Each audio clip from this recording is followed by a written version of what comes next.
right, guys, welcome to the interview series by TechIntelPro. And today we have Vikram Bahl from Google. Welcome to your interview, Vikram. Thank you. Glad that you made it. Yep. I see that you look after AI and HPC at Google Cloud, Yes. the principal architect. Yep. So to begin with, you have decorated background in building highly distributed systems across enterprises, startups, and research institutions. So how does this shape the way you design AI and HPC infrastructure at Google Cloud? Yep. That's a great question, right? So it's because of that experience, I have an understanding that when we design these AI and HPC systems on the cloud, there are many pitfalls which a lot of our customers at Google Cloud or in general in the cloud industry will face, right? So my approach to design is what is the main business problem that we are solving for our customers, right? Okay. And how can be architected depending on that. So it is not so much as a technical solution that here is an architecture, this is how you deploy it, you go and maintain it. But the understanding first comes from what is your business problem you're solving, who are the customers, how many users you have, what is the outcome. Then based on that, we design and architect the system. The technical part will come after or later once we understand what the needs of the business are. So the key focus is going to be customer centric, more 100%. than putting techniques or technicalities. Exactly. Yeah. Customer requirement first, then the technical architecture later. So your work spans APAC's diverse research and enterprise landscapes. What patterns have you noticed in how organizations here adopt AI and HPC solutions compared to other regions? That's a great question. So look, every region is different, right? Even if you take the same business problem, what we do here in APAC versus what we do in the US or North America, completely different, right? And even within APAC, what works in a place like Singapore may or may not work in a place like India or like Australia, right? So the way we approach it is first understanding the context of the users in the first place. Now, you could always have a company based in APAC, but building for users in the US. Yeah.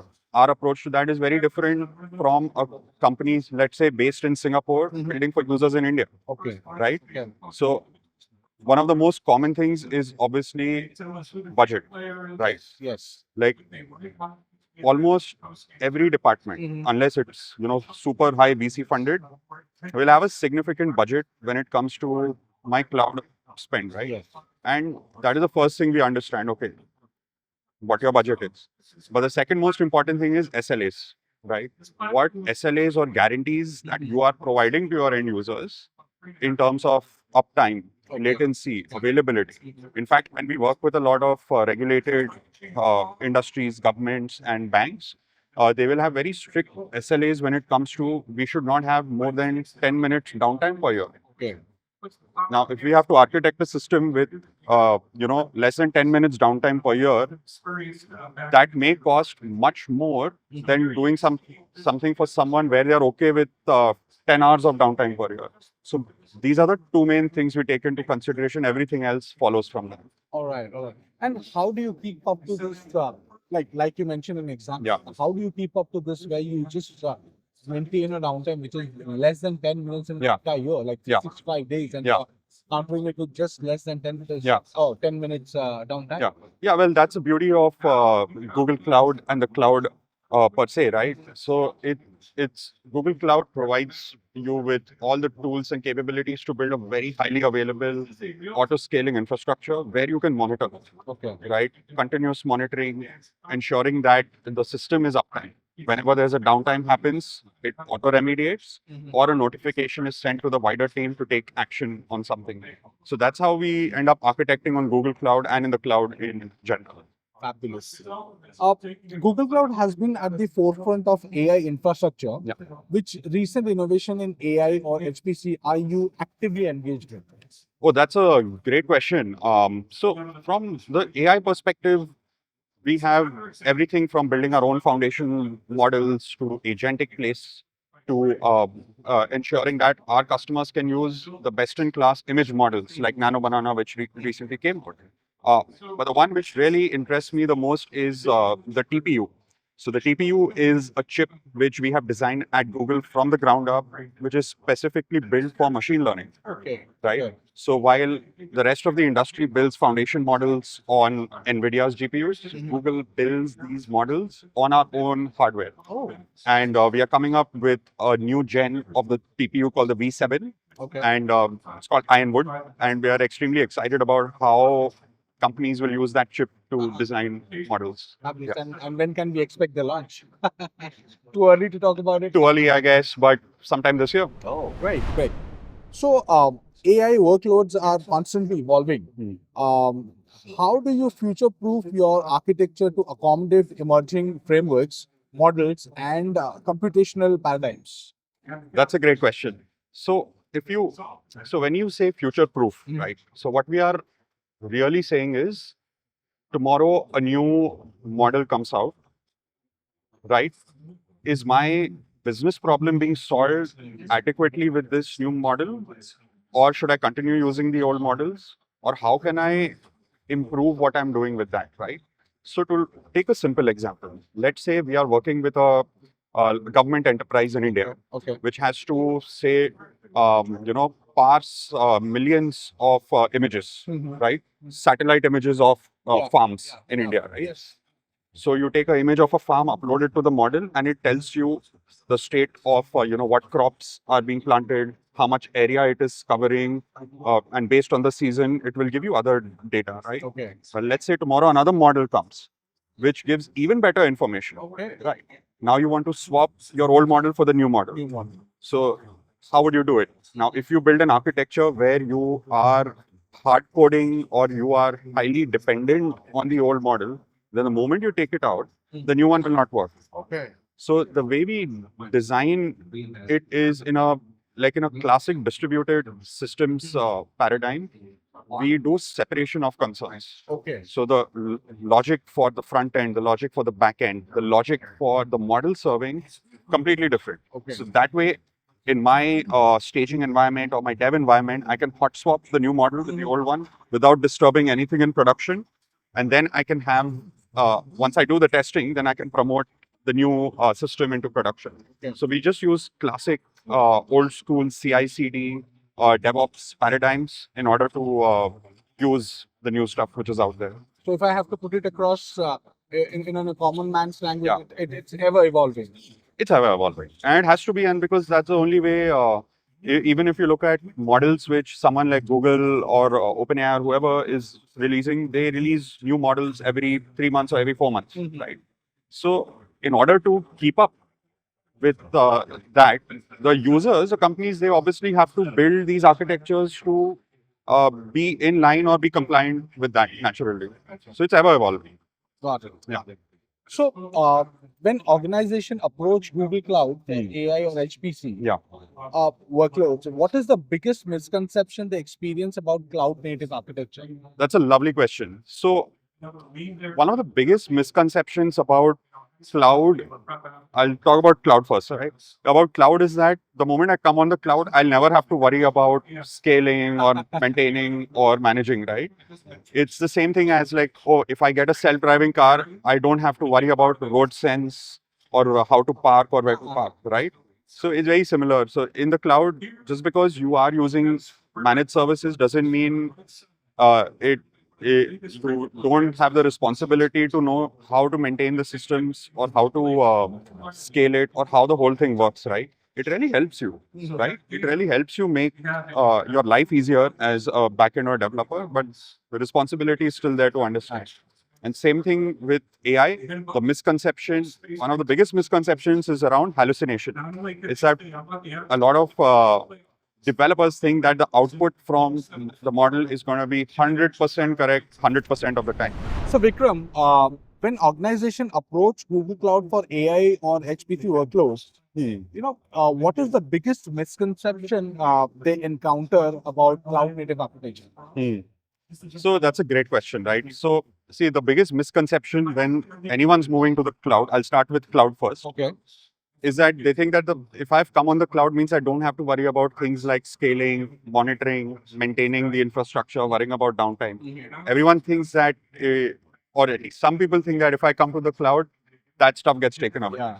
So Google Cloud really will help you in managing that in a much better way, much like how you have self-driving cars today, which really help you drive. But that doesn't mean that the responsibility of driving is taken away from you. Yeah. You still need to know where to park, have road sense, where to go, right? So in a very similar way, the cloud will help you abstract or automate a lot of these things. But at the same time, your engineering team does have the responsibility to know how that system works in the first place. And the same thing happens with AI models. So one of the biggest misconceptions we have in AI is that models will be 100% correct 100% of the time, which does not happen in production. Every model will hallucinate. Every model will give responses based on the data which is fed into it, right? So it is up to the responsibility of the data scientists or the data engineers to see that this outputs that we are getting, are they well evaluated? Are they accurate? So Okay. these are the most common misconceptions that we see. So you kind of tend to inform those customers about it, or you have a scheduled information sent out to them. How do you tackle it? Well, that's a great question. Actually, the systems for both AI and cloud on Google Cloud are built in such a way that we don't have to inform customers. We have given the tools for customers to inform themselves. Okay. For example, there is end-to-end monitoring of systems, rock-solid operations, whether you use native Google Cloud stuff or you use, our trusted third-party vendors. So those tools are there. Same thing for the models. So there's evaluation frameworks which data scientists are familiar with, which they can use to set up, right? Now, if there's anything which, with regards to like service downtime or anything which Google Cloud is responsible for, that's when we send emails or notifications to our customers. But we have all the tools for customers to protect themselves from these misconceptions. They can self-evaluate. Self-evaluate. Yeah. Fabulous. Fabulous. So, Vikram, APAC is a highly diverse region. Yep. Yeah. From research labs to hypergrowth startups, how do you balance Google Cloud's global capabilities with local challenge? That's an excellent question. So, look, when we provide a service, like if you take an example of a Coca-Cola, right? They will provide the same Coca-Cola in different regions, Correct. but they would have maybe some sub brands, which is a orange soda or a raspberry soda, or which would be very local. Same company. Some things are similar across the globe. Some things are localized depending on the audience. Now, obviously, Google Cloud is not selling sodas, right? We are selling hardware and software and cloud, right? So for us, the approach is that the services are the same globally, but the way you are able to use it, right, may be different in each region, right? So, for example, we are compliant with all of the global regulatory authorities. We have tons of certifications. So, in some regions, we may need to get more than one of these certifications. In some regions, we may need to get a few, right? So, that's how we are sort of set up. And in terms of our teams, right, like so Google Cloud will have architects and salespeople and a whole lot of executives in a particular region, and they would have the experience on how that region works, and they would know that which services and how to architect it. So that's how, like, despite being a hyper global company, we are able to sort of localize based on each So you region's kind of requirement. slice and dice the output or probably your offerings based on the region, right? So, well, we do not slice and dice the outputs per se. So, we would slice and dice the approach that Okay. we take in terms of our customers, right? So, if you look at something like ride hailing, see the backend of a ride hailing app in Singapore and a backend of a ride hailing app in, let's say, India, right? Okay. Actually, is probably backend is probably the same or very similar kind of architecture.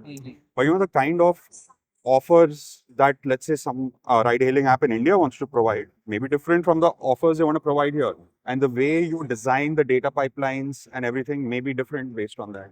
Or it may have some regulatory requirements that, this data must only be stored in this particular sort of data storage. Yeah, yeah. So based on those regulations and requirements, things will change. Notice.